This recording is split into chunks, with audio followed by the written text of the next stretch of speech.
The chandeliers were too bright. That's what I remember thinking as I stood in the center of the Ashford Grand Ballroom, surrounded by 200 wolves in designer suits who'd come to watch me get my heart ripped out. I, Kieran Vale, accept your rejection, Alpha Darius Thorne. My voice didn't shake. Good. I'd practiced that part. The ballroom went silent, the kind of silence that happens right before a car crash, when time stretches and you can hear your own heartbeat thundering in your ears. Then I smiled, not the sad, grateful smile everyone expected. The kind of smile that says, I know something you don't. But I reject you right back. Someone dropped a champagne glass. The sound of crystal shattering on marble echoed like gunfire. Alpha King Matthias sat frozen on his throne, and for the first time in probably 300 years, the ancient bastard looked genuinely shocked. Darius stared at me like I just sprouted a second head. You can't. Actually, I interrupted, turning toward the massive leather-bound law books displayed near the king's throne, because of course they were on display. This whole ceremony was theater. According to the original Moon Goddess statutes, any acknowledged mate bond can be dissolved by either party. You rejected me first, but nothing says I have to just stand here and take it. A ripple of whispers swept through the crowd like wildfire. I caught sight of my best friend Ezra near the back, his dark eyes wide with horror and something that might have been pride. He knew what this would cost me. We both did. But I was so damn tired of being small. 3 days earlier, the coffee at Lunar Grounds tasted like battery acid. But it was the only place in downtown Seattle that stayed open past midnight, and I had a statistics exam in 6 hours that I absolutely wasn't ready for. You're doing that thing again, Ezra said, sliding into the booth across from me with his own cup of overpriced caffeine. What thing? That thing where you pretend you're not having a massive panic attack about tomorrow night. I looked up from my laptop. Ezra had been my roommate since freshman year at Pacific Northwest University, back when we were both just trying to survive our first heat and rut cycles away from home. He was beta, lucky bastard, which meant he didn't have to deal with the biological nightmare that was omega physiology. I'm not panicking, I lied. Your coffee's been cold for 20 minutes, and you've read the same paragraph 14 times. Damn it, he was right. Tomorrow night was the Moonstone Ceremony, the annual event where the Alpha King himself came to Seattle to officiate mate bond revelations for the Pacific Northwest territories. It was supposed to be this beautiful, sacred thing, except I'd already felt my bond snap into place 3 days ago. With him, Alpha Darius Thorne, heir to the Thorne Pack, which controlled everything from the Canadian border down to Portland, rich, powerful, devastatingly handsome, and absolutely horrified when he locked eyes with me across the university library and felt the mate pull. I'd watched his expression shift from recognition to disgust in about 2 seconds flat. Maybe he'll surprise you, Ezra offered weakly. I snorted. Yeah, maybe he'll reject me privately instead of making a public spectacle of it. That would be a nice surprise. Kieran, I'm a nobody, Ez. I closed my laptop with more force than necessary. My parents died when I was 8. I grew up in the foster system, bouncing between pack territories. I'm a graduate student surviving on scholarships and coffee, and my wolf form is so unremarkable that I basically look like a husky with anxiety. Ezra's expression softened. You're not. I'm exactly what the statistics say I am. Wrong bloodline, wrong background, wrong everything for an alpha like Darius Thorne. I stood up, shoving my laptop into my backpack. But hey, at least tomorrow night will be memorable, right? What I didn't tell Ezra, what I'd never told anyone, was about the other thing. The thing that happened sometimes when I got too emotional or too stressed. The thing that absolutely, definitely marked me as even more wrong than my unremarkable bloodline already did.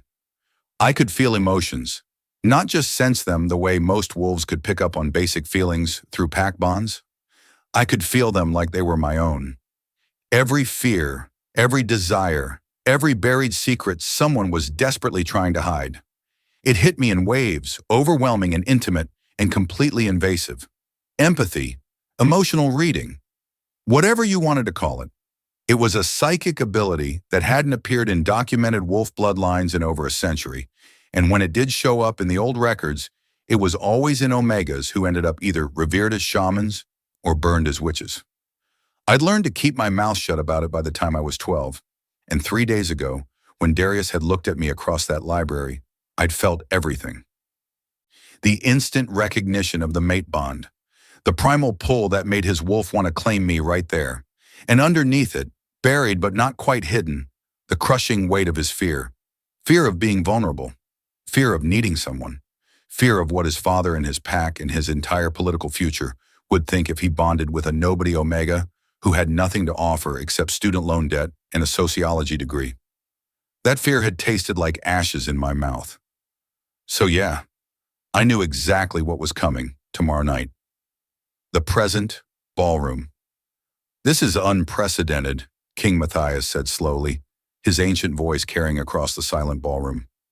His eyes gleamed with something that might have been entertainment. In 300 years of my rule, no rejected mate has ever invoked reciprocal rejection. First time for everything, Your Majesty, I said, keeping my voice steady even as my wolf whimpered in my chest. The mate bond was still there, still pulling, still trying to drag me toward Darius despite everything. But I'd made my choice. Darius stepped closer, and I felt his fury radiating off him in waves. Literally felt it, the emotion crashing into me like a physical force. You're making a mistake. Pretty sure you made the mistake, I shot back. I'm just correcting it. His storm gray eyes narrowed. Do you have any idea what you've just done? I met his gaze without flinching, even as my heart tried to beat its way out of my chest. Yeah, I said softly. I stopped letting you decide what I'm worth. The ballroom erupted in shocked whispers, and I knew with absolute certainty that I'd just changed my life forever. No going back now. The whispers hit me first. Not the sound of them, though the ballroom was definitely buzzing now. I felt them. Waves of shock and fascination and secondhand embarrassment crashing into me from 200 different directions at once. My knees wanted to buckle. I locked them. This was the problem with being an empath in a room full of wolves who just witnessed social suicide. Everyone's emotions became my emotions, and right now I was drowning in a cocktail of disbelief and scandalized delight. Someone near the back was thinking this was the most entertaining thing they'd seen in decades. Someone else was calculating how fast they could spread this gossip. An elderly wolf in the third row was genuinely concerned I might not make it out of here alive. That last one wasn't helping. Kieran, Darius's voice cut through the noise, low and dangerous. I forced myself to look at him, really look at him. He was beautiful in that unfair way some alphas manage without even trying.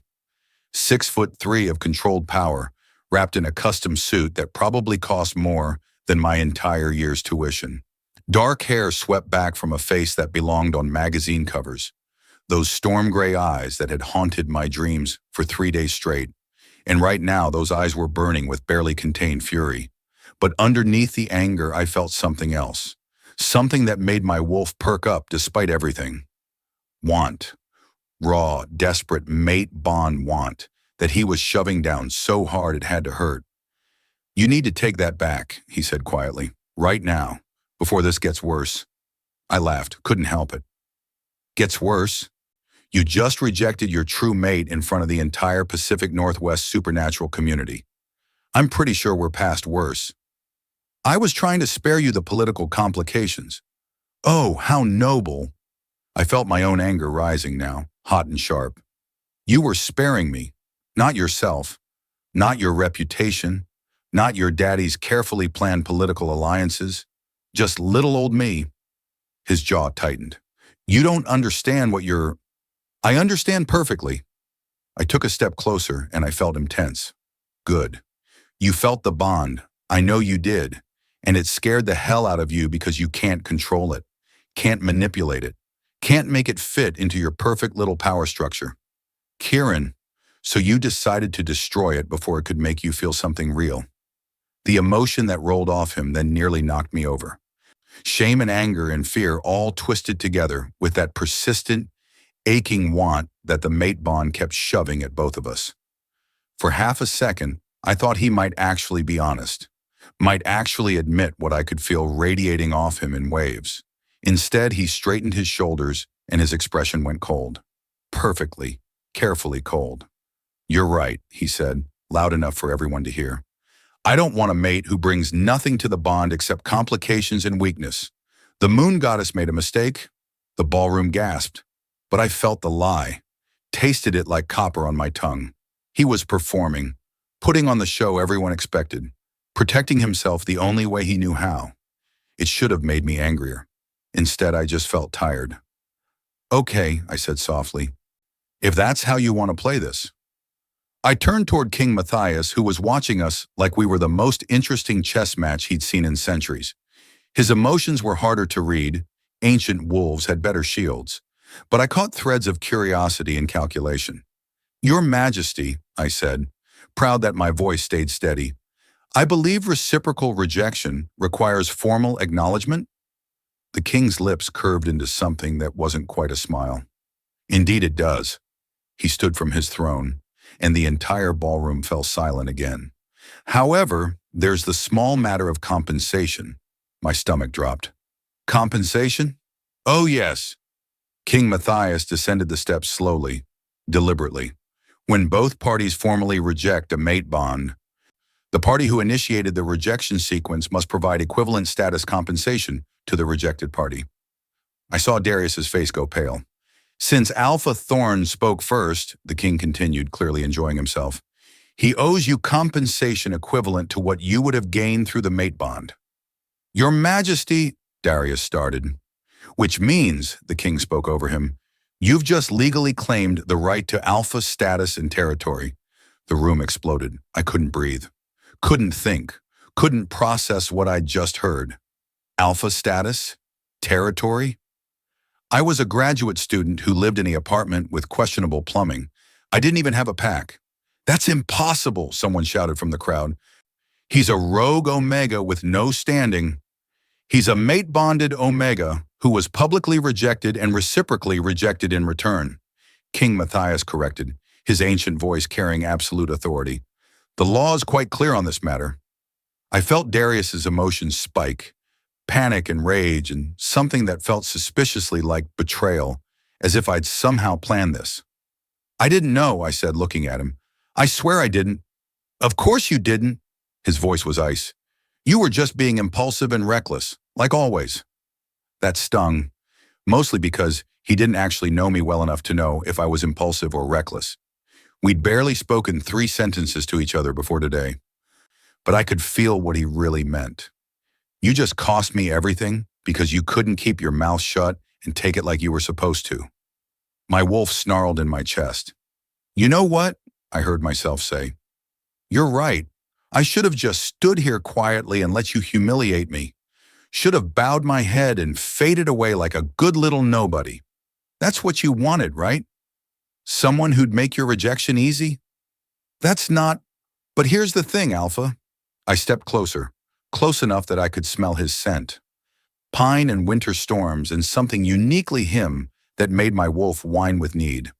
"I'm done making things easy for people who see me as disposable."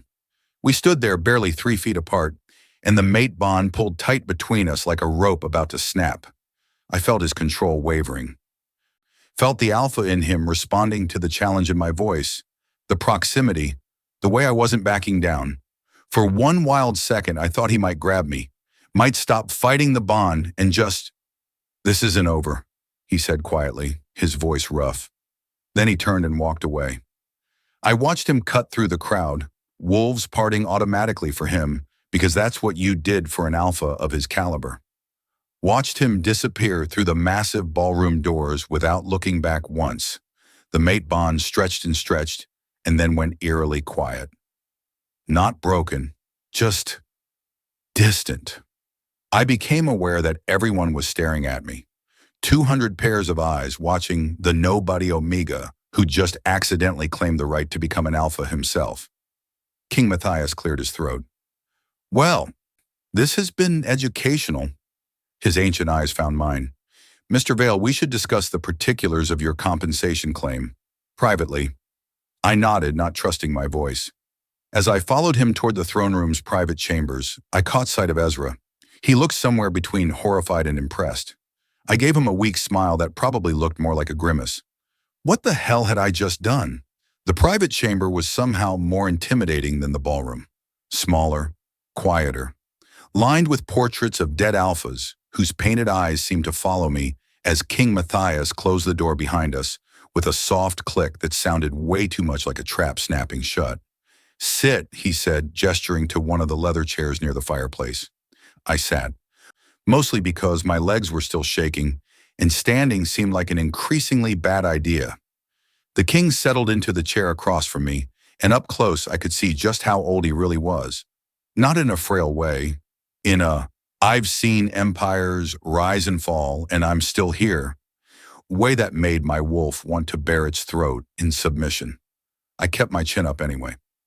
"You're either incredibly brave or incredibly stupid," he said conversationally. "I haven't decided which yet." "Can I be both?" His lips twitched. "Indeed." He leaned back, studying me with eyes that had probably watched the American Revolution happen in real time. "Tell me, Mr. Vale, did you truly not know about the compensation law?" "I barely knew about the reciprocal rejection law," I admitted. "I spent 3 hours last night reading through dusty legal texts in the university library because I figured if Darius was going to destroy me, I should at least understand the paperwork." "And you found the reciprocal clause, buried in Chapter 47 under archaic bond dissolution practices that nobody uses anymore." I rubbed my temples, feeling a headache building. The compensation thing wasn't even mentioned. "That's because it's in Chapter 63 under territorial redistribution in cases of severed bonds."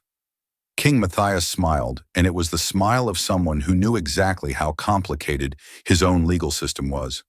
"Most wolves don't bother reading that far." "Lucky me." "Quite." He steepled his fingers, his expression shifting to something more serious. "The law is clear, but enforcing it is another matter entirely. Alpha Thorne's territory includes significant portions of Washington, Oregon, and British Columbia. His pack controls shipping routes, technology sectors, and enough political influence to make your life very difficult if you pursue this claim." I felt a spike of anxiety in my chest. My own this time, not borrowed from someone else. "You're saying I should back down." "I'm saying you should understand what you're walking into." The king's eyes gleamed in the firelight. "Darius Thorne is not accustomed to losing. Neither is his father, Alpha Commander Julian Thorne, who built that territory through 3 decades of strategic marriages, hostile takeovers, and occasionally creative interpretations of pack law. Sounds delightful. They will fight this. Publicly, legally, and possibly physically if they think they can get away with it." He paused. "You're one Omega with no pack, no resources, and no political backing. They're an Alpha dynasty with everything to lose." I should have been terrified. Maybe I was, underneath the adrenaline and residual anger. But mostly I was just tired of being told I didn't belong. "So what are my options?" I asked. "You could withdraw your reciprocal rejection, accept Alpha Thorne's original rejection gracefully, walk away with your dignity intact and no target on your back. Pass." King Matthias raised an eyebrow. "You're certain?" "He doesn't get to decide I'm not worth it, and then have everyone pat him on the back for being so reasonable." My hands clenched on the chair arms. "I'm done being reasonable about people treating me like garbage. Even if it costs you everything. I don't have everything to lose. That's kind of the point." The king was quiet for a long moment, and I felt something shift in the emotional currents around him. Not quite approval. More like recognition. "You remind me of someone," he said finally. "An Omega I knew centuries ago. Gabriel Shadowmere. He stood before a council of alphas and told them that their laws were designed to keep wolves like him silent and compliant. They laughed at him. What happened? He became the first Omega to claim alpha rights through combat challenge, killed 3 territorial alphas in formal duels, and established his own pack in what's now Montana." King Matthias's smile was sharp. The other alphas stopped laughing after that. I swallowed hard. "I'm not a fighter." Neither was Gabriel, until he had to be. The king stood, moving to a massive bookshelf that covered the entire east wall. He pulled down a leather-bound volume that looked older than the United States. "There is another option, One that doesn't require you to back down or fight Darius directly. He set the book on the table between us, flipping to a page marked with a faded red ribbon. The law of territorial negotiation, I read aloud. In cases where compensation claims create disputes, the claiming party may negotiate alternative settlements with the debtor party, subject to royal mediation. Essentially, you and Darius sit down with me as mediator and work out a deal that doesn't involve splitting his territory. King Matthias tapped the page. You could claim financial compensation instead, or a formal apology, or a guaranteed position within a recognized pack, or you could make him very uncomfortable by demanding something he absolutely doesn't want to give you. I looked up sharply. Like what? The king's smile was downright wicked. Access. Access to what? His pack, his territory, his life. He closed the book with a soft thump. The law allows you to claim provisional pack membership in the territory you would have gained through the mate bond. You'd have the right to attend pack meetings, participate in territorial decisions, and generally exist in his space until the compensation is fully settled. Oh. You want me to haunt him? I want you to exercise your legal rights in the most inconvenient way possible. Yes. King Matthias's eyes sparkled with mischief that had no business belonging to someone so ancient. Darius Thorne needs to learn that actions have consequences, and you, Mr. Vale, need leverage if you're going to survive what comes next. My wolf perked up at that idea. The petty, vindictive part of me that was still raw from tonight's humiliation really liked that idea. What's the catch? The catch is that you'll be living in close proximity to your rejected mate while the bond is still active. It will be uncomfortable, possibly painful, definitely complicated. He met my eyes directly. And it requires Darius to agree to the negotiation. If he refuses, we default back to the original compensation claim, which means lawyers and legal battles that could drag on for years. He won't agree, won't he? King Matthias tilted his head. His alternative is watching you lay legal claim to portions of his territory in front of every alpha in the Pacific Northwest. His father will be furious. His pack will question his judgment, and every rejected omega in the kingdom will suddenly realize they have rights they didn't know existed. I thought about that, about Darius's carefully controlled exterior and the fear I'd felt underneath. You're saying he'll choose the lesser humiliation. I'm saying he'll choose the option that lets him maintain some illusion of control. The king moved toward the door. The question is whether you're brave enough to walk into the wolf's den and remind him every single day that you're not going away quietly. My heart hammered against my ribs. This was insane, possibly suicidal. Definitely the kind of terrible idea that would keep me up at night wondering what the hell I was thinking. But the alternative was backing down, accepting that Darius was right to throw me away. Going back to my tiny apartment and my statistics degree and pretending none of this mattered. And I was so damn tired of pretending. When do we start negotiating? I asked. King Matthias's smile was approving and slightly terrifying. Right now, he opened the door. I believe Alpha Thorne is still in the building. Let's see how he handles round 2, shall we? I stood on shaking legs and followed him back into the hall. The game had changed, and I was apparently still playing. We found Darius in the West Gallery. He was standing in front of a floor-to-ceiling window, hands shoved in his pockets, staring out at the Seattle skyline like it held answers to questions he wasn't ready to ask. The city lights reflected off the glass, turning him into something almost ethereal. My wolf whined softly in my chest. Mate, ours. Go to him. I told my wolf to shut up. Alpha Thorne, King Matthias said, his voice echoing in the empty gallery. A word, if you please. Darius turned slowly, and the look on his face when he saw me standing next to the king could have frozen water.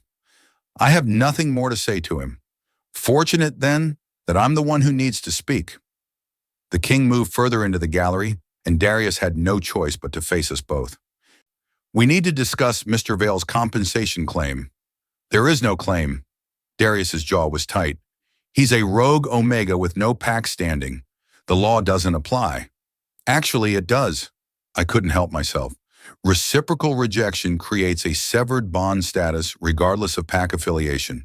It's literally in Chapter 63, Subsection 12. His eyes snapped to mine, and I felt a jolt of something hot and electric run through the mate bond. Anger, attraction, frustration that I'd actually read the damn laws. "You've been busy," he said coldly. "I'm a grad student. Research is kind of my thing." "How convenient." "Yeah, super convenient that I stumbled onto a legal loophole while trying to figure out how to survive you publicly destroying me." I crossed my arms. "You're right, I definitely planned this whole thing.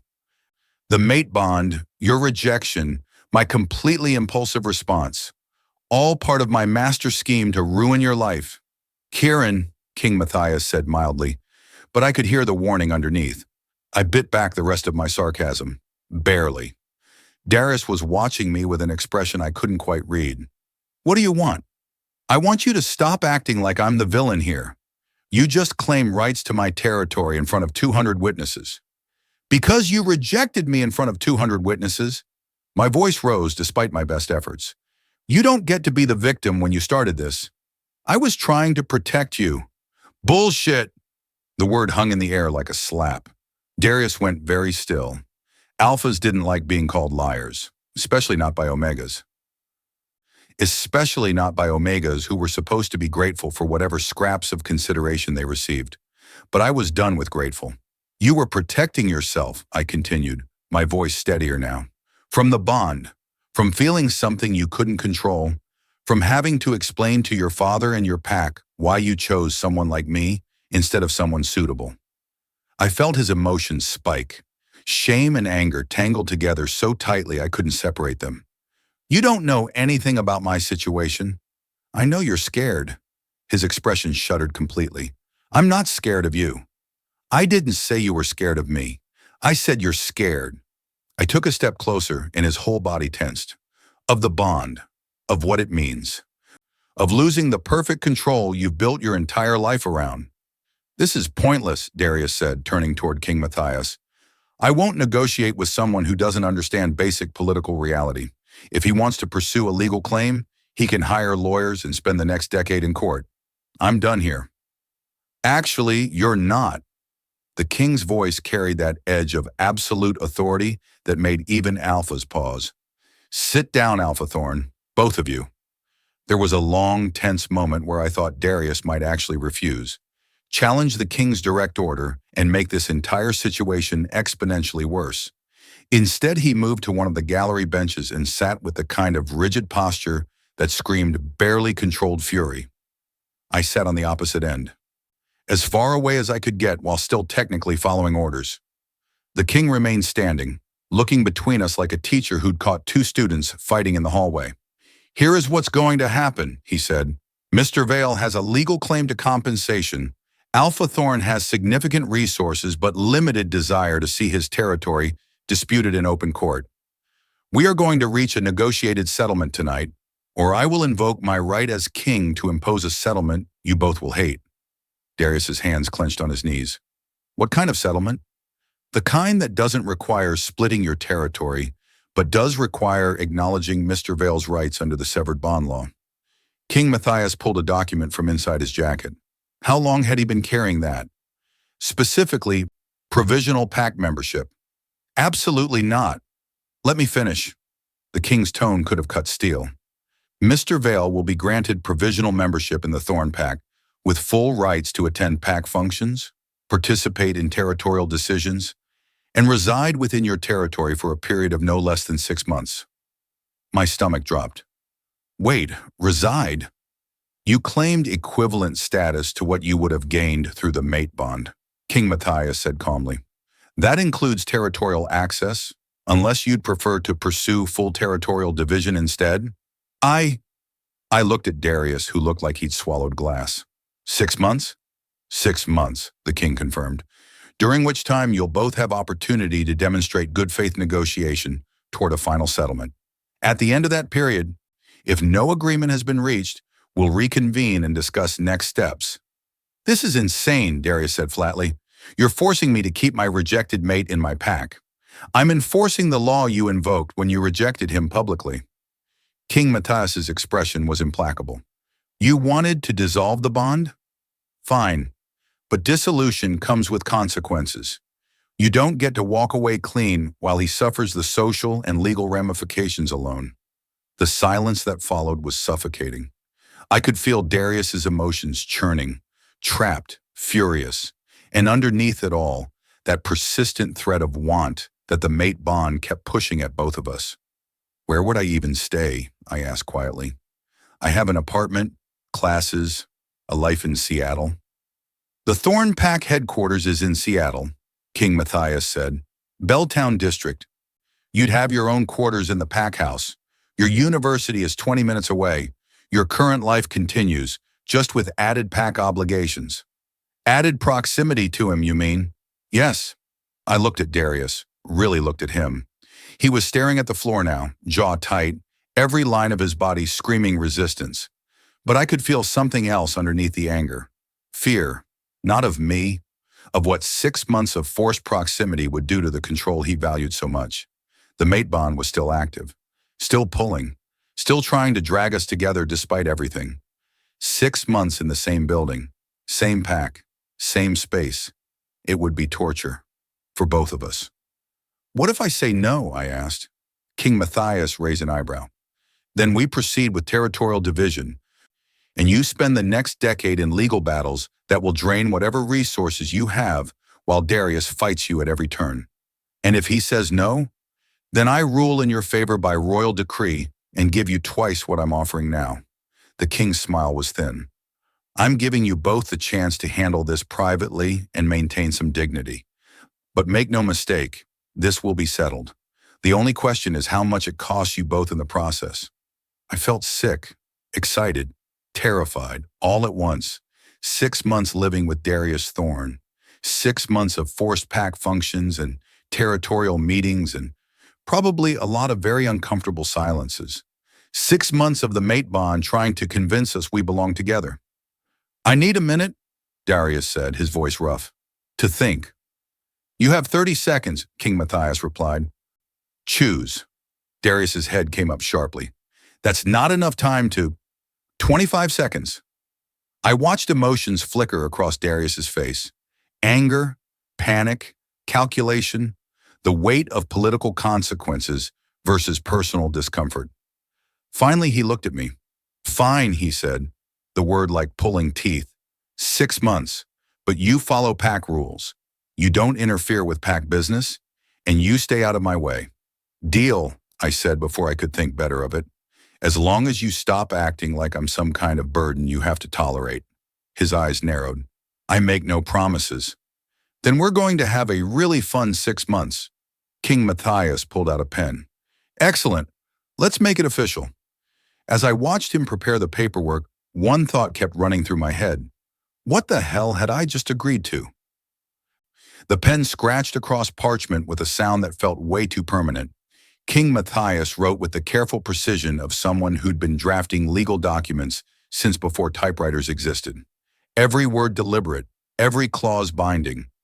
I watched my future get decided in black ink and old-world formality. This agreement, the king said as he wrote, grants Kieran Vale provisional membership in the Thorne Pack for 6 lunar months beginning at the next full moon. During this period, both parties will negotiate in good faith toward a final settlement of the compensation claim. Define good faith, Darius said flatly. It means you actually try instead of making his life miserable until he gives up. King Matthias didn't look up from the document. I know your reputation, Alpha Thorne. I'm not giving you legal room to lawyer your way out of this. Darius's jaw tightened, but he didn't argue. The king continued writing. Mr. Vale will have access to pack facilities, including residence quarters, common areas, and meeting spaces. He will be expected to attend mandatory pack gatherings, but may decline participation in voluntary social functions. Thank God, I muttered. Darius shot me a look that could have drawn blood. Both parties agreed to maintain civil conduct, King Matthias added, his tone pointed. No sabotage, harassment, or attempts to circumvent the spirit of this agreement. Violations will result in immediate forfeiture and royal penalties. What kind of penalties? I asked. The kind that make territorial division look appealing by comparison. The king signed his name with a flourish that belonged in a historical reenactment. Any questions before we finalize? Yeah. I looked at Darius. What happens if the mate bond doesn't fade? 6 months is a long time to be near each other if it stays active. Something flickered in Darius's expression. Quick, there and gone, but I felt it through my empathy like a punch to the gut.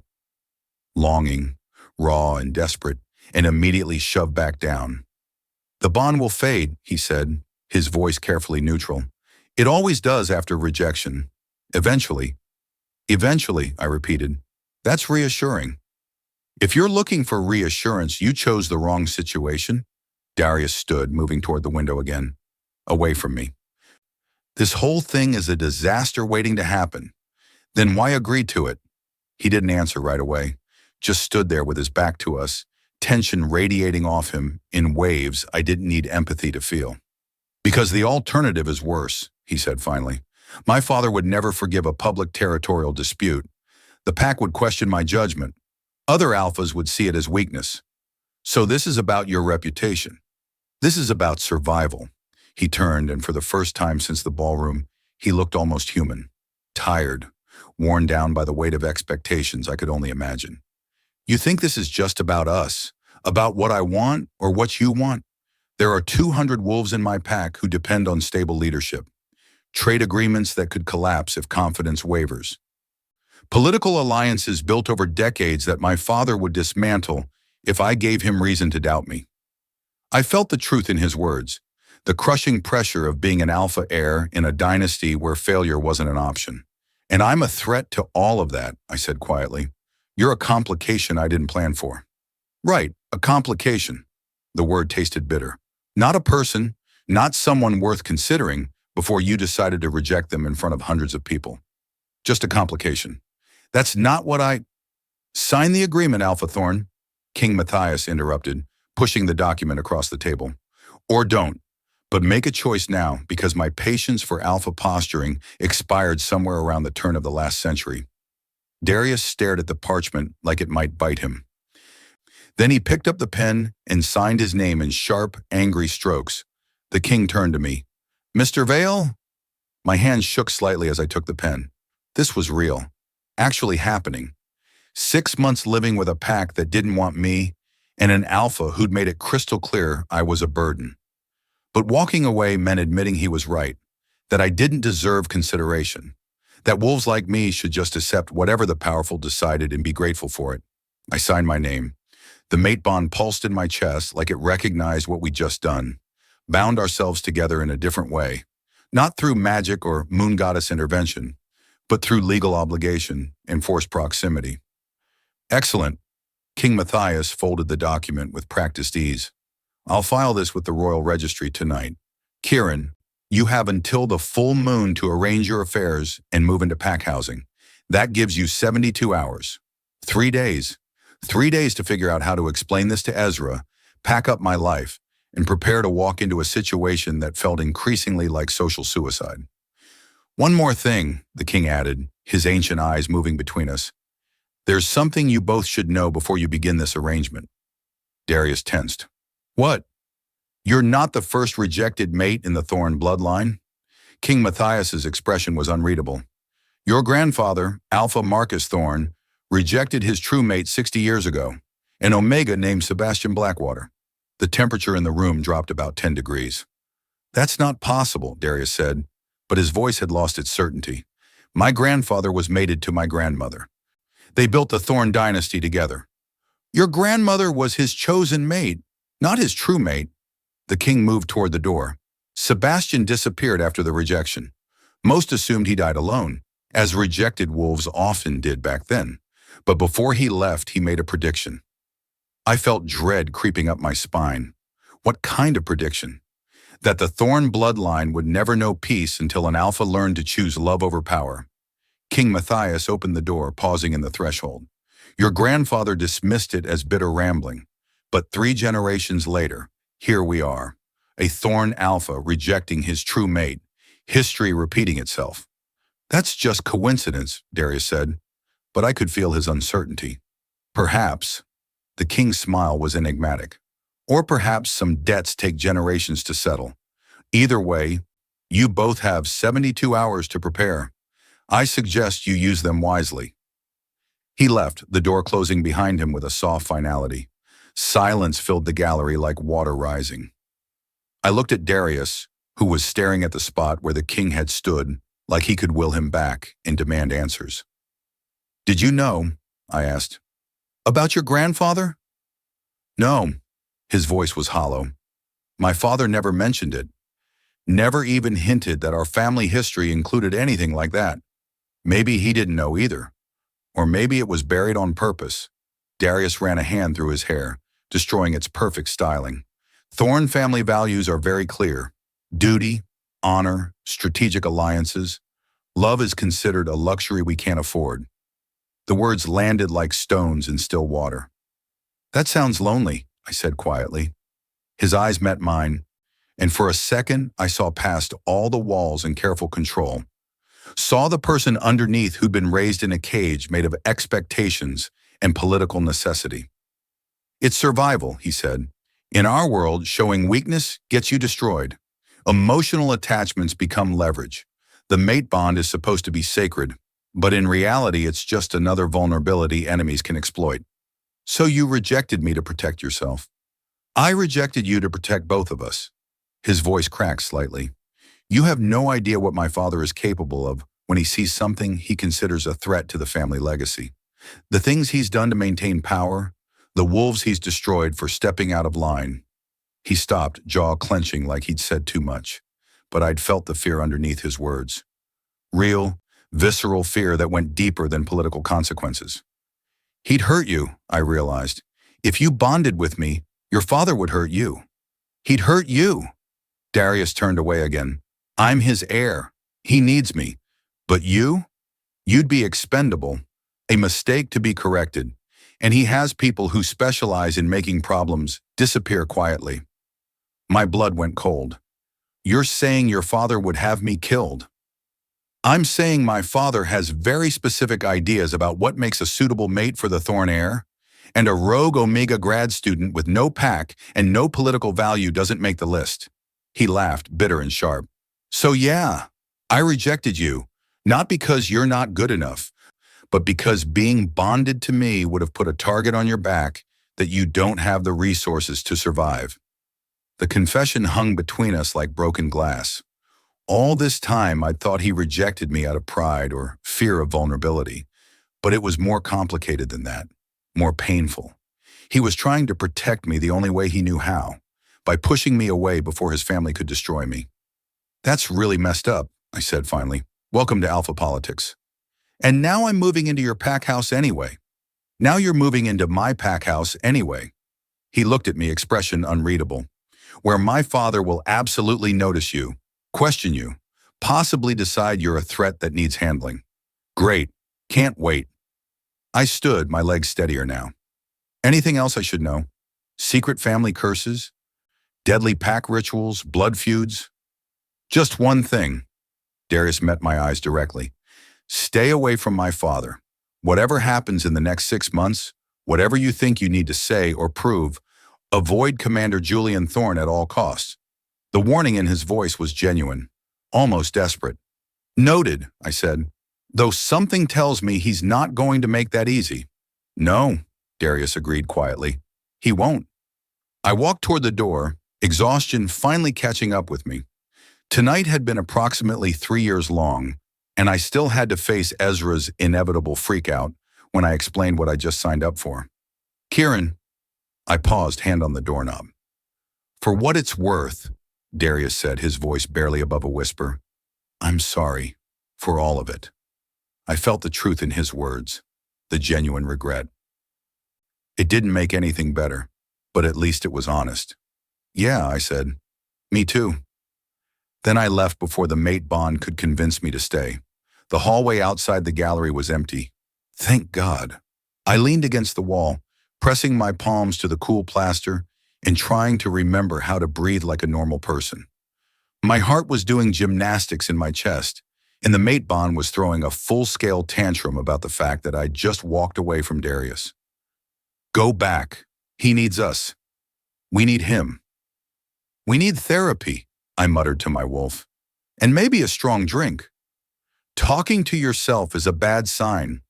I jerked upright, spinning to find Ezra leaning against the opposite wall with his arms crossed and an expression somewhere between concerned and ready to murder someone on my behalf.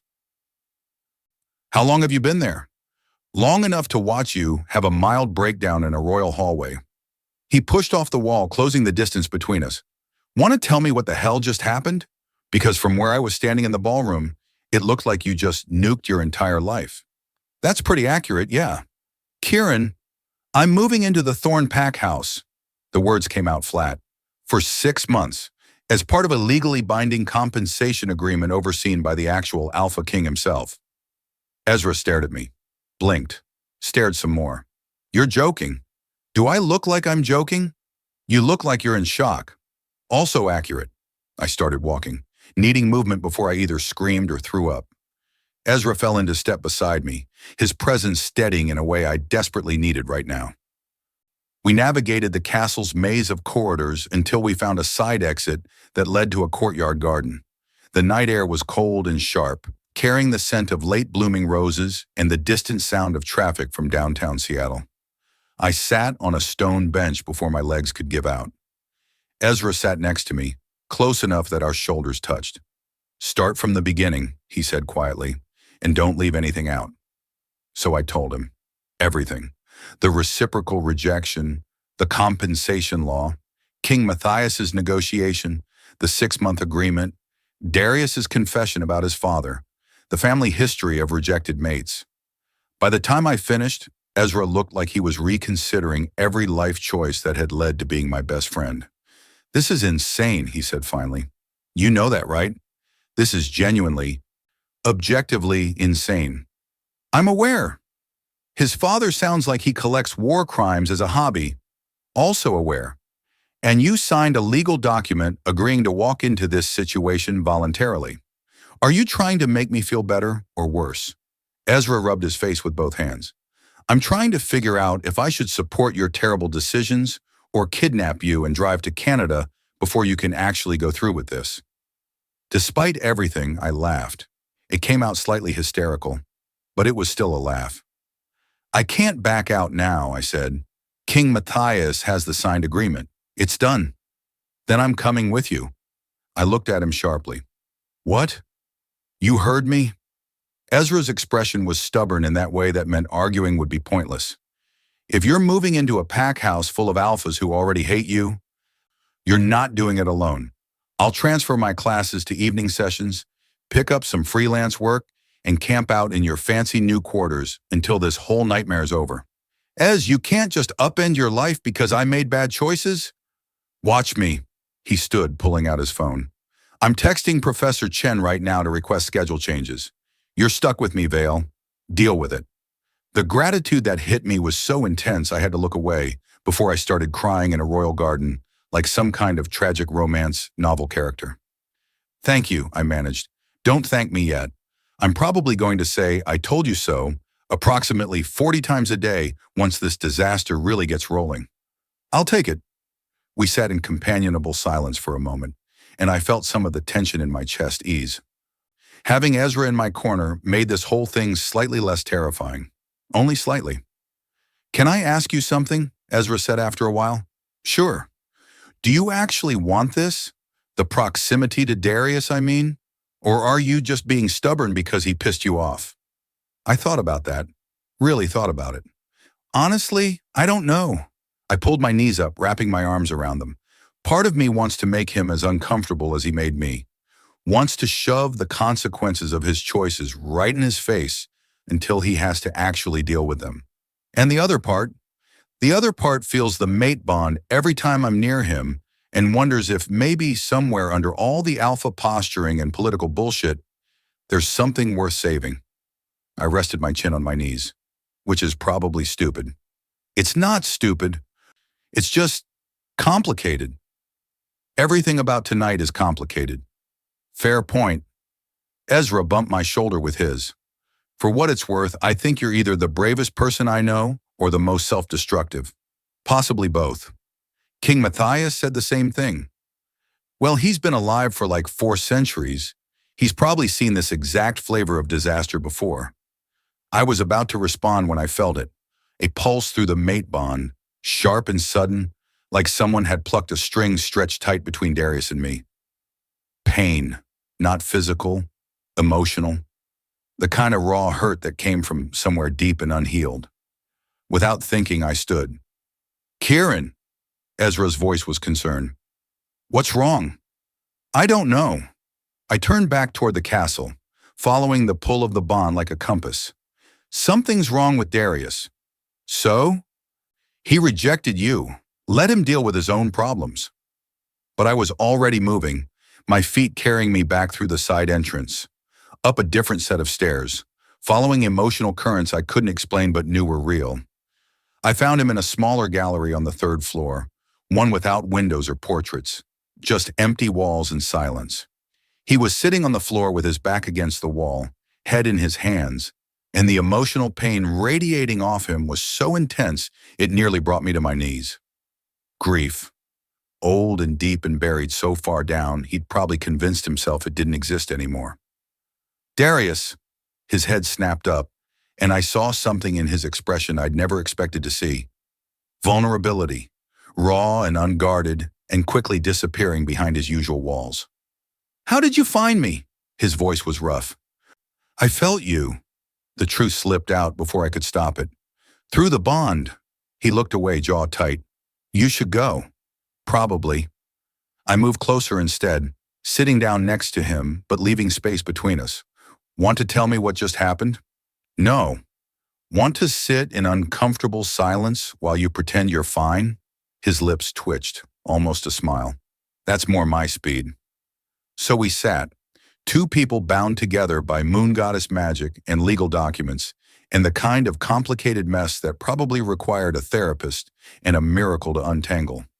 After a long moment, Darius spoke. "My grandfather died when I was 12. Heart attack during a pack meeting. I was there when it happened." I stayed quiet, letting him talk. "My father told me that alphas don't cry, that showing emotion was weakness, that if I wanted to lead someday, I needed to learn to compartmentalize." Darius's voice was distant, like he was speaking from somewhere far away. "So I went to the funeral and I didn't cry. Went back to school and acted like nothing happened. And eventually I stopped feeling much of anything." "That's not healthy," I said quietly. "No, but it's effective." He finally looked at me, and his eyes were darker than I'd ever seen them. "Until tonight, when King Matthias mentioned Sebastian Blackwater. And I realized my grandfather spent 60 years living with the ghost of a rejected mate, died with that guilt still eating him alive. And you're terrified you'll do the same thing." "I am doing the same thing," his voice cracked. "I rejected my true mate because I was too afraid to choose differently than he did. Too afraid to break the cycle." The confession hung between us like smoke. I could feel the weight of it, the years of suppressed emotion finally surfacing, the cracks in his perfect control. "You could choose differently now," I said. "Could I?" He laughed, bitter and broken. "I signed a legal agreement that forces you into my space but keeps the bond severed. How is that different?" "It's proximity. It's time. It's a chance to figure out who we actually are instead of who we're supposed to be." Darius was quiet for a long moment. Then slowly he reached out. His hand was warm when it touched mine. Just fingertips at first. Testing, asking permission. The mate bond flared between us, and for the first time since the ballroom, it didn't hurt. It felt like coming home after a long journey. Like finding something you didn't know you'd lost. "I don't know how to do this," he whispered. "How to be anything other than what I was raised to be." "Then we figure it out together." I threaded my fingers through his, and his hand tightened around mine like he was afraid I'd disappear. 6 months, remember? We've got time." "Time," he repeated like the word was foreign. We sat there in the empty gallery, hands clasped, the mate bond settling into something almost peaceful between us. It wasn't forgiveness, wasn't a resolution, but it was something. A beginning, maybe, or at least a moment of truce in the middle of a war neither of us knew how to stop fighting. The warmth of his hand was doing dangerous things to my resolve. I should have pulled away. Should have remembered that 20 minutes ago this same alpha had publicly humiliated me. Should have listened to the part of my brain screaming that Vulnerable moments in empty galleries didn't erase the fact that we were legally bound enemies for the next 6 months. But his fingers were still threaded through mine, and the mate bond was purring like a satisfied cat. And for just a second, I let myself believe this could actually work. That's when I heard the footsteps, sharp, precise, the kind of footsteps that belong to someone who'd never walked softly in their entire life. Darius went rigid beside me. His hand jerked away from mine so fast I felt the absence like a physical ache. "Shit," he breathed. The gallery door opened. The man who entered looked like Darius in 30 years if you removed everything that made him remotely human. Same height, same build, same storm gray eyes. But where Darius had cracks in his armor, this man was solid steel wrapped in a $1,000 suit. Commander Julian Thorne. I didn't need empathy to feel the danger radiating off him.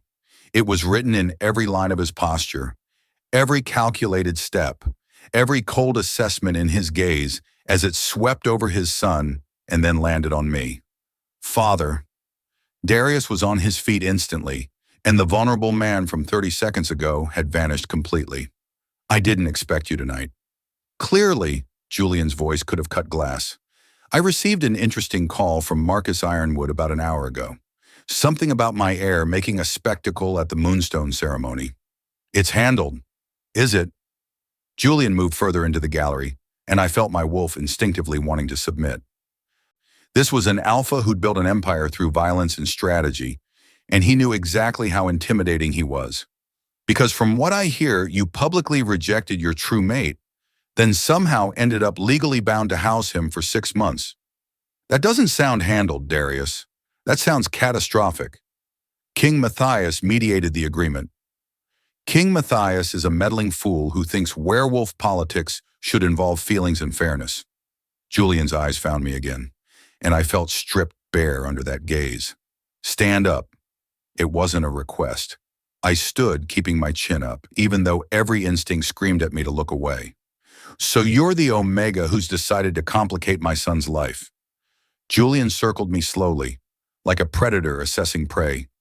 "Kieran Vale, orphan, no pack affiliation, graduate student surviving on scholarships, unremarkable bloodline, unremarkable wolf form, unremarkable in every conceivable way." Each word was designed to cut, and they did. "And yet," he continued, stopping directly in front of me, "you somehow convinced the king to grant you provisional pack membership and compensation rights. Impressive, in a parasitic sort of way." "Father," Darius started. "I'm speaking." Julian didn't look away from me. "Tell me, Mr. Vale, what exactly do you hope to gain from this arrangement? Money? Status? A foothold into pack politics you have no business being part of?" "I hope to survive the next 6 months without your son's family making me disappear," I said before I could stop myself. The temperature in the room dropped about 40 degrees. Julian's expression didn't change, but something dark and dangerous flickered in his eyes. "Disappear? That's an interesting word choice."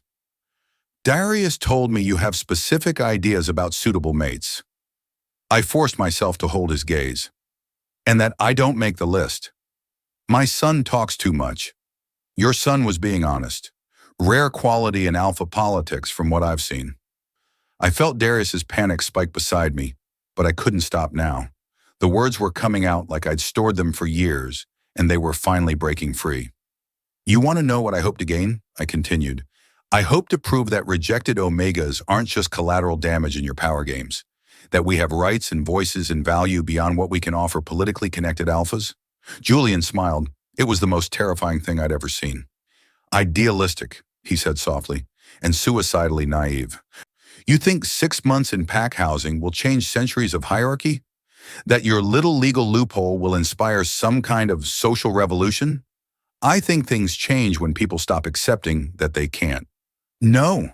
Julian stepped closer, and I felt the full weight of his alpha presence pressing down on me. "Things change when people with actual power decide they should. And you, Mr. Vale, have no power. You're a temporary inconvenience that will be resolved the moment King Matthias stops paying attention." "Is that a threat?" "It's a fact." His smile widened. "But since you'll be living under my roof for the next 6 months, let me make something perfectly clear. You will not interfere with pack business. You will not encourage other Omegas to invoke archaic laws. You will not give my son any more reason to question the path I've spent 30 years preparing him for." He leaned in close enough that I could smell expensive cologne and the metallic scent of barely restrained aggression. "And if you do," he whispered, "you'll discover that there are fates much worse than rejection. Do we understand each other?" Every cell in my body screamed at me to submit, to bow my head and agree and make this alpha stop looking at me like I was something he needed to eliminate. But I was so damn tired of submission. "Crystal clear," I said, meeting his eyes. "You're threatened by an Omega with a sociology degree. Must be exhausting being that insecure." The slap came so fast I didn't see it coming. 1 second I was standing. The next I was on the floor, ears ringing, tasting copper. "Father!" Darius's voice was sharp with genuine anger. "Consider that your first and only warning," Julian said calmly, like he hadn't just backhanded me hard enough to split my lip. "The next time you disrespect me, the consequences will be substantially worse." Through the pain and shock, I felt something shift in the room's emotional landscape. Darius's fury was incandescent, but underneath it, I felt something else. Fear, not of his father's violence, of what would happen if he defended me, of the choice he'd have to make between protecting his mate or maintaining his father's approval. "Get up," Julian ordered. I pushed myself to my feet, wiping blood from my mouth. My wolf was snarling, wanting to fight back, but my human brain knew that would be suicide. "The agreement stands," Darius said, his voice tight. "King Matthias's orders. For now." Julian adjusted his cuffs like nothing had happened. "But 6 months is a long time. Accidents happen. Omegas change their minds. Legal agreements can be renegotiated under the right pressure." He moved toward the door, pausing at the threshold. "Darius, we'll speak privately about your performance tonight. It was unacceptable." His eyes found me one last time. "And Mr. Vale, welcome to the Thorne Pack. I do hope you survived the experience." Then he was gone, leaving silence and the metallic scent of blood in his wake. I stood there shaking, my lip throbbing where his ring had caught skin. Darius looked like he'd been carved from stone. "Kieran, don't!" I held up a hand, needing space before I did something stupid like cry or scream. "Just don't!" "He shouldn't have, but he did." I laughed, and it came out broken. "And you just stood there. What was I supposed to do?" Darius's voice cracked. "Fight him? Challenge my own father in the middle of a royal castle? That would have made everything worse." "For who? You or me? For both of us." He ran his hands through his hair, destroying what was left of its styling. "You don't understand what he's capable of, the things he's done to wolves who've crossed him. If I defended you, he would have seen it as weakness, as proof that the mate bond was affecting my judgment, and then he would have made sure you disappeared before the week was out." I felt the truth in his words, the genuine fear, but I also felt the choice he'd made, the same choice he'd made in the ballroom, the same choice his grandfather had probably made 60 years ago. Power over love, safety over courage, survival over everything else. "You told me you rejected me to protect me," I said quietly, "but you can't protect me if you won't stand up to him. I'm trying to keep you alive." "I don't want to just stay alive, Darius. I want to actually live." I touched my split lip, wincing. "And I can't do that in a pack where the Alpha Commander can assault me in a hallway and face 0 consequences. This was a warning. He won't do it again if you follow his rules. If I make myself small and quiet and convenient." I stepped back, needing distance from him and the mate bond that was still trying to convince me to stay. "If I become exactly the kind of submissive Omega he thinks I should be." "That's not what I'm saying." "Then what are you saying?" I felt tears burning behind my eyes and refused to let them fall. "Because right now, it sounds like you're telling me to accept abuse as the price of staying in your pack. That 6 months of violence and threats is somehow better than territorial division."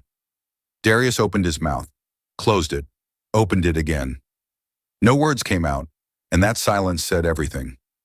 "I need to leave," I said. "Before I say something we'll both regret." "Kieran, please."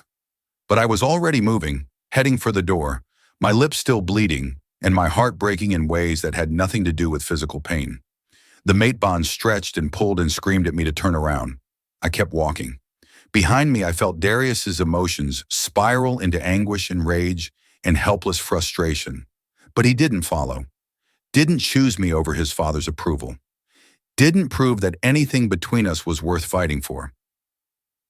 I found Ezra in the hallway outside, his expression shifting from concern to murderous the second he saw my face.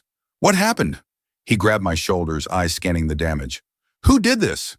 "Darius's father." My voice was hollow, and Darius just let it happen.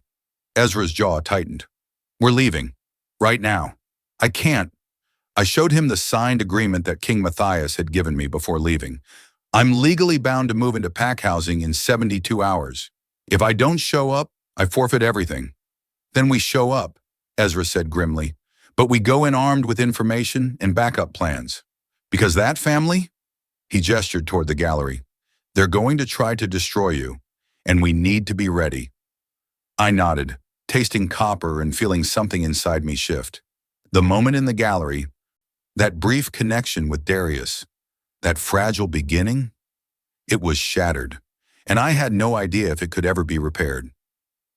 "First things first," Ezra said, steering me down the hallway with one hand on my shoulder like he was afraid I might collapse. "We find a bathroom, clean up your face, and then we figure out our next move. Our next move is surviving 72 hours until I have to walk into hell voluntarily. You're not walking into anything until we have a plan." He pushed open a door that led to what looked like a private washroom.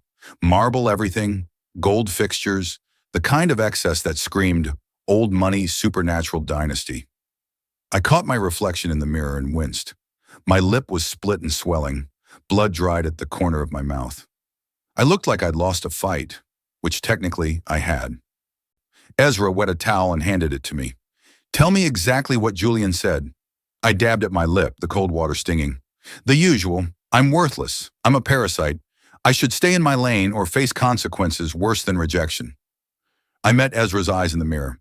He wasn't subtle about the threat. And Darius stood there looking tortured but didn't actually do anything. The words tasted bitter.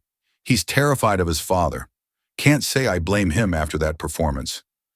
Ezra was quiet for a moment, his jaw working like he was physically restraining himself from saying something he'd regret.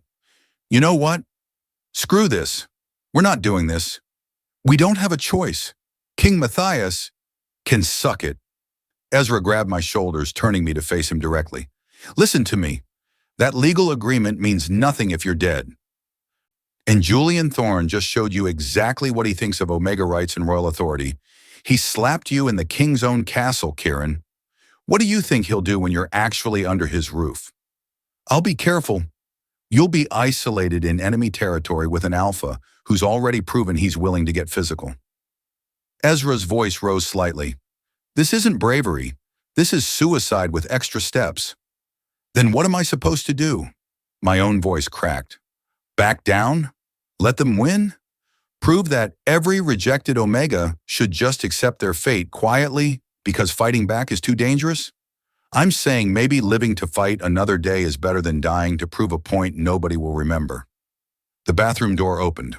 We both spun, and my heart nearly stopped when I saw who was standing there. Not Darius, not Julian. A woman. Maybe mid-50s with silver-streaked dark hair pulled back in a neat bun, and eyes that were almost the same storm gray as Darius's. She wore a simple black dress and moved with a kind of quiet grace that suggested she'd learned long ago how to exist without drawing attention. "I'm sorry," she said softly. "I didn't mean to intrude. I heard voices and—" Her eyes landed on my face, and something painful flickered across her expression. "Oh, can we help you?" Ezra asked, positioning himself slightly in front of me. "No, but perhaps I can help you." She stepped further into the bathroom, closing the door behind her with a quiet click. "My name is Helena Thorne. I'm Darius's mother." "Oh, shit." "Mrs. Thorne," I started, but she held up a hand. "Please, just Helena." She moved closer, and I caught her scent. Lavender and something sad. "I saw what happened in the gallery. Julian doesn't know I was there. I've gotten very good at being invisible when necessary.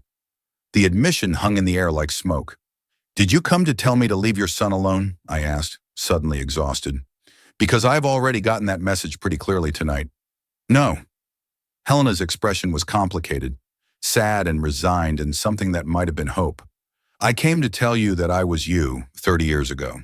The words hit like a physical blow. "What?" "I was an Omega from a minor pack in Eastern Washington, scholarship student at the University of Portland. No political connections, no impressive bloodline." She smiled, but there was no warmth in it. "And then I met Julian Thorne at a regional gathering, and I felt the mate bond snap into place." I felt my stomach drop. "He's your true mate?" "Was. Is. I don't know anymore." Helena moved to the window, staring out at the Seattle skyline. "He didn't reject me. He couldn't. Not when his father saw political advantage in having a true mate bond to strengthen pack loyalty. But he made it very clear from the beginning that the bond was a tool, not a gift. That I was a resource to be managed, not a partner to be valued." "Why are you telling me this?" I asked quietly. "Because I spent 30 years trying to convince myself that love and duty were the same thing. That if I just followed the rules and stayed quiet and supported Julian's ambitions, eventually he'd see me as something more than a convenient Omega who gave him a suitable heir." She turned back to face me, and her eyes were wet. "And tonight, I watched my son make the exact same choice his father made, choosing power over love, safety over courage." The parallel was brutal and undeniable. "I'm sorry," I said, because what else was there to say? "Don't be sorry, be smarter than I was." Helena reached into her dress pocket and pulled out a small phone. Not her regular phone, something else. "This is a secure line, untraceable. Julian monitors all pack communications, but he doesn't know about this one." She held it out to me. "If you go through with this arrangement," she continued, "if you move into pack housing, you're going to need a lifeline. Someone who can get you out if things go bad." I took the phone, feeling its weight. "Why would you help me? I'm the Omega who's causing problems for your family. You're the Omega who refused to disappear quietly." Helena's smile was real this time, if heartbreaking. "And maybe, just maybe, you're the catalyst this family needs to finally break the cycle." "What cycle?" "The Thorne men have been choosing power over love for 3 generations. Darius's great-grandfather rejected his true mate for a political alliance. His grandfather did the same. Julian took the bond but refused to honor what it meant." She touched my cheek gently, near where Julian had struck me. "And now Darius is following the same path, unless someone shows him there's another option." "I'm not here to fix your son," I said, but the words lacked conviction. "No, you're here to save yourself." Helena's expression grew serious. "But in doing so, you might save him too. Or destroy him completely. I honestly don't know which." Super reassuring. "I'm not here to reassure you. I'm here to give you a fighting chance." She moved toward the door, pausing at the threshold. "The phone has one number programmed, mine. If Julian crosses a line, if you need extraction, if anything happens that makes you fear for your safety, you call me. I have resources he doesn't know about, connections that predate my mating bond. I can get you somewhere safe." "And then what?" "I forfeit the agreement and prove Julian right? You stay alive long enough to fight another day." Helena opened the door. "Dead Omegas don't start revolutions, Kieran. They just become cautionary tales." She left before I could respond, disappearing into the hallway like a ghost. Ezra and I stared at each other. "That was," he started. "Deeply unsettling," I finished. "I was going to say potentially useful, but sure, let's go with unsettling." He looked at the phone in my hand. "At least now you have backup. Backup from Darius's mother, who's apparently been trapped in a nightmare marriage for 30 years. I slipped the phone into my pocket. This family is so messed up, which is why we need to be strategic. Ezra pulled out his own phone, opening a notes app. 72 hours until move-in. That gives us 3 days to research pack law, document everything that's happened tonight, and establish external support networks. External support? King Matthias said this agreement is under royal protection, right? That means Julian can't just disappear you without answering to the crown. Ezra was already typing. We need to make sure people know where you are. Regular check-ins with neutral parties, paper trails that would raise questions if something happened to you. Despite everything, I felt a flicker of hope. You've really thought this through. I've been thinking about worst-case scenarios since you decided to talk back to an alpha in front of 200 witnesses. He looked up from his phone. I'm your best friend. This is literally my job. I pulled him into a hug, sudden and fierce. Thank you. You're welcome. He hugged back just as tightly. But for the record, this is still a terrible idea, and I reserve the right to say, I told you so at least 50 times over the next 6 months. Deal. We pulled apart, and Ezra's expression turned serious again. One more thing. That mate bond? The one that's still pulling you toward Darius even after his father assaulted you and he didn't defend you? Yeah? You need to figure out if you're doing this because you actually think something can be salvaged or because the bond is making choices for you. He met my eyes directly. Because there's a difference between fighting for someone and fighting for the idea of them. The words hit harder than Julian's slap. I don't know, I admitted. I felt something real in that gallery before his father showed up. Something vulnerable and honest. But then he chose silence when you needed him to speak. Yeah. Ezra squeezed my shoulder. Okay, so here's what we do. We go into this with eyes open and backup plans ready. We document everything. We build your case that rejected Omegas have rights. And we don't let the mate bond trick you into accepting less than you deserve. And if Darius proves he can actually change, then we reassess. Ezra's smile was grim. But he's got to earn it, not through pretty words or guilty looks, through actual, consistent action that proves he's willing to choose you over his father's approval. What if he can't? Then in 6 months, you walk away with your head high and your compensation claim intact. He started toward the door. Come on, let's get out of this palace before anyone else decides to threaten you. I followed him, the secure phone heavy in my pocket and my split lip still throbbing. 3 days until I walked into the Thorne pack house. 3 days to prepare for whatever came next. 3 days to figure out if I was brave or just catastrophically stupid. The bathroom door closed behind us with a sound like a countdown starting. Tick, tick, tick. 72 hours passed like a fever dream. Ezra and I spent them in a blur of research and preparation. We documented everything. Julian's assault, the signed agreement, Helena's warning. We established check-in protocols with 3 neutral wolves from different territories. We even hired a paranormal lawyer who specialized in Omega rights cases, just in case. By the time moving day arrived, I had backup plans for my backup plans. What I didn't have was any word from Darius. No calls, no texts, nothing. The mate bond sat quiet in my chest, like he'd locked it in a box and shoved it somewhere deep where he wouldn't have to feel it. I tried to tell myself it didn't hurt. I was lying. You ready? Ezra asked, loading the last box into his beat-up Honda. I looked at our tiny apartment building one last time. The place where I'd spent 3 years building a life that made sense. Where I'd been nobody special, but at least I'd been free.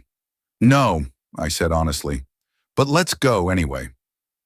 The Thorne pack house sat in Belltown like a fortress disguised as luxury real estate. 10 stories of steel and glass that probably violated about 15 zoning laws but got away with it because werewolf pack territories operated in legal gray areas that human governments pretended not to notice. Security met us at the entrance. 2 massive alphas in tactical gear who looked like they ate small cars for breakfast. Kieran Vale, I said, trying to sound confident. I'm expected. The larger one, his name tag read Marcus, checked his tablet.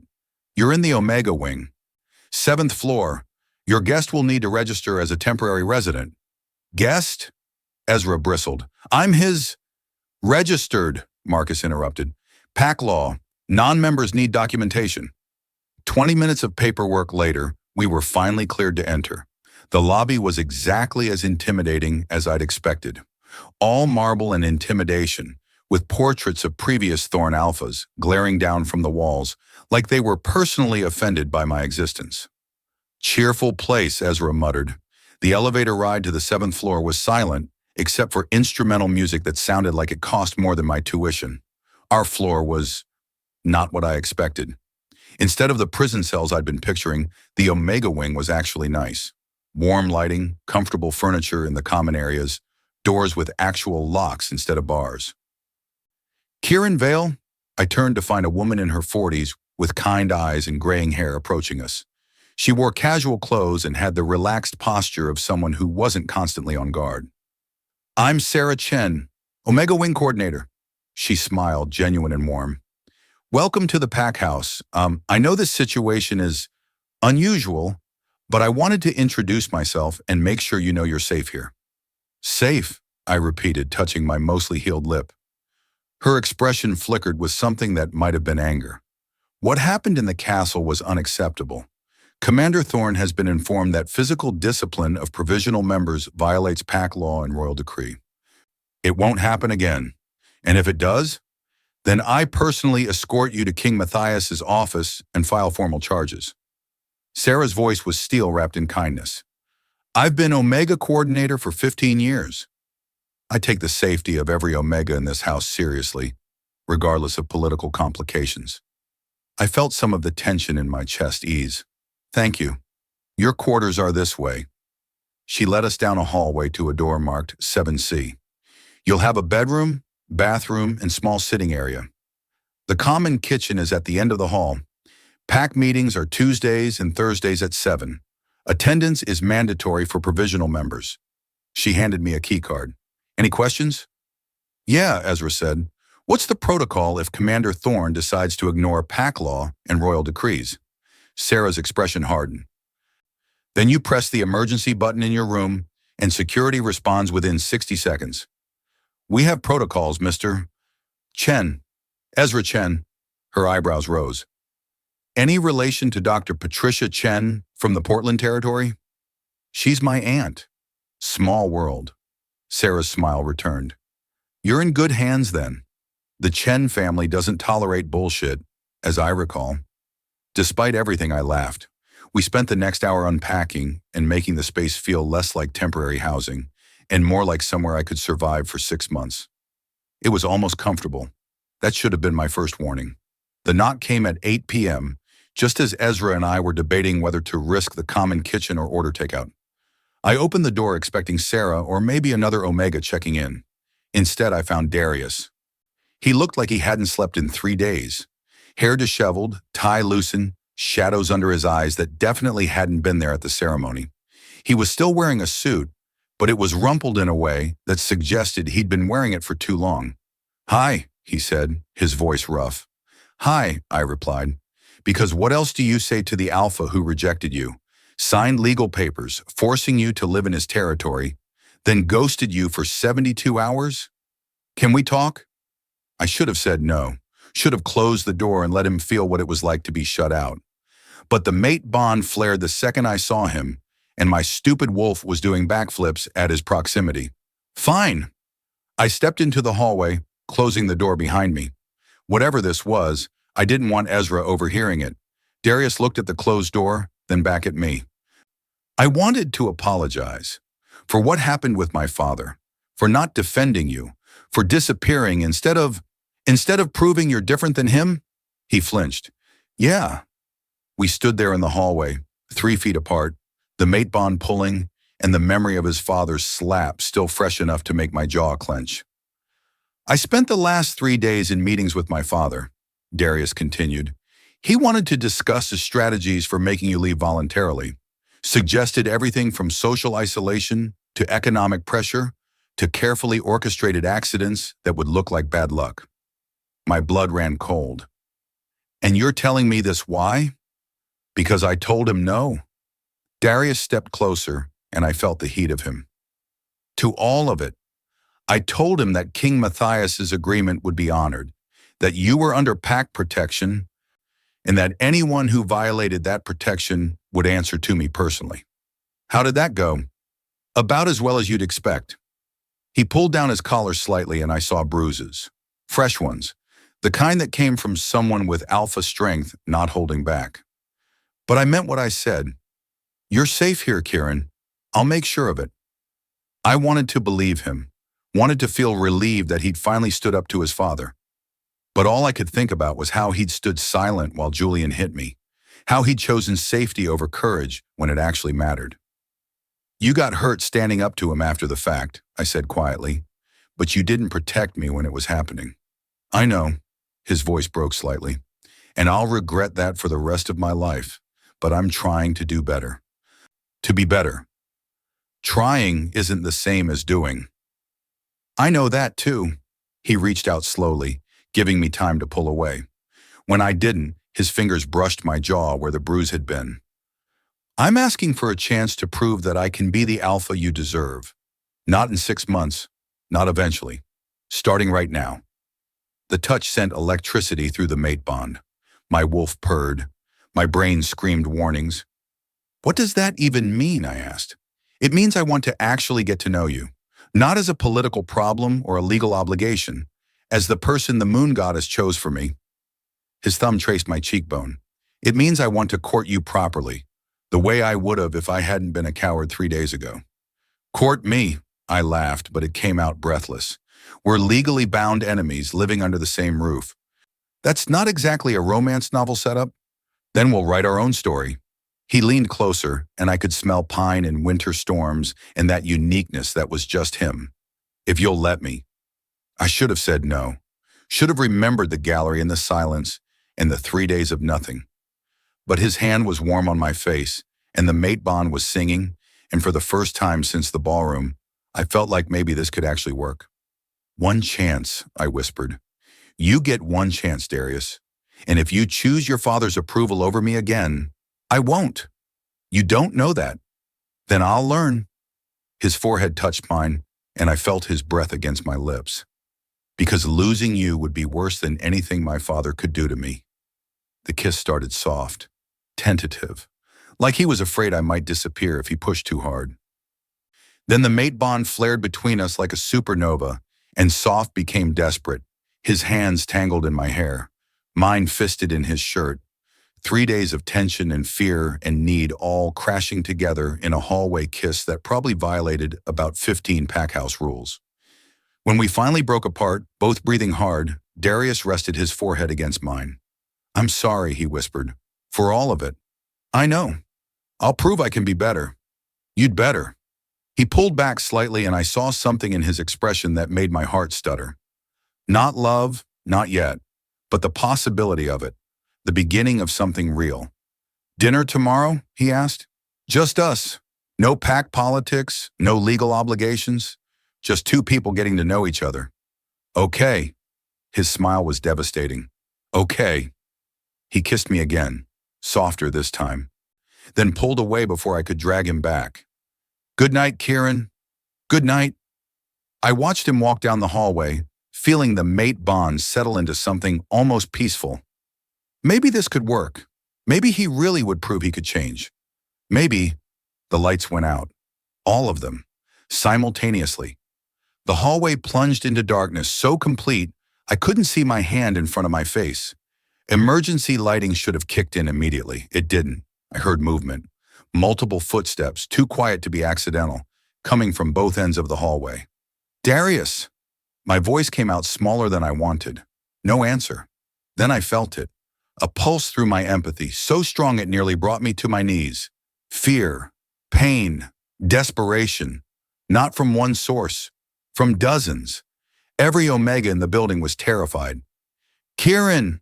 Ezra's voice muffled from inside my room. The door wouldn't open. The lock's jammed!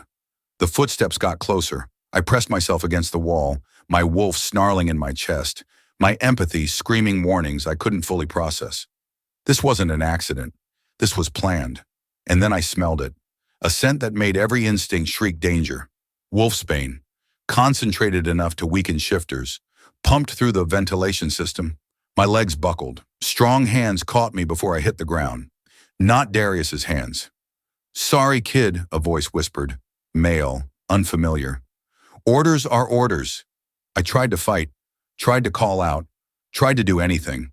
But the wolfsbane was already working, turning my muscles to water and my thoughts to fog. The last thing I heard before darkness took me was the distant sound of Darius shouting my name, and a laugh that sounded horribly like Julian Thorne. The end of part 1. What happens to Kieran? Who orchestrated the attack? Will Darius reach him in time? And what does Julian really want? The mate bond just became a death sentence. Part 2 coming soon. If Kieran's story left you breathless, desperate to know what happens next, subscribe and join thousands of others who refuse to let rejected wolves stay invisible. Because sometimes the most dangerous thing you can do is refuse to disappear quietly.